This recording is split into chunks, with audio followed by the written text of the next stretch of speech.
Anupama serial के upcoming episode में कुछ ऐसा होगा जो कहानी को आगे के लिए बिल्कुल नई दिशा देगा। आशा भवन में एक दहला देने वाली घटना होगी। नंदिता को आगे बढ़ता और अपनी बेटी आशा के साथ खुशहाल जीवन जीता देखकर उसके पति के सीने पर सांप लौटने लगेंगे और वह उसकी हत्या कर देगा। नंदिता की हत्या के बाद नन्ही आशा अकेली पड़ जाएगी। अनुपमा इस बच्ची का ख्याल रखने का फैसला करेगी, लेकिन इस घटना का अनुज के दिमाग पर बहुत गहरा असर पड़ेगा। उसकी याददाश्त पूरी तरह वापस आ जाएगी और वह आशा में अपनी बेटी आद्या की झलक देखने लगेगा।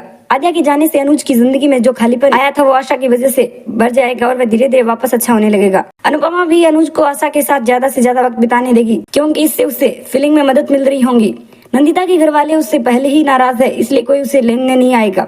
इधर आश्रम में चीजें ठीक होने लगेगी और उधर अनुपमा कमर कस लेगी। अनुपमा ने ठान लिया कि वह बरखा और अंकुश का सच सबके सामने लाकर रहेगी।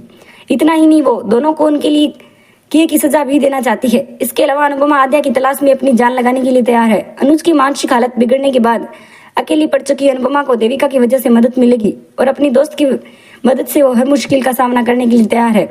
लेकिन एक राज से अभी पर्दा उठना बाकी है कि अनुज कागज पर क्या लिख रहा था। बता दें कि हालिया प्रोमो वीडियो में दिखाया गया है कि अपने कमरे में जमीन पर बैठा अनुज कागज पर कुछ लिख रहा है। अनुपमा उसे देखकर खुश हो रही होगी, लेकिन आगे दिखाया गया है कि अनुज उसी कागज को लेकर कहीं भाग जाएगा। वह बाजार में इस कागज को लेकर घूम रहा होगा।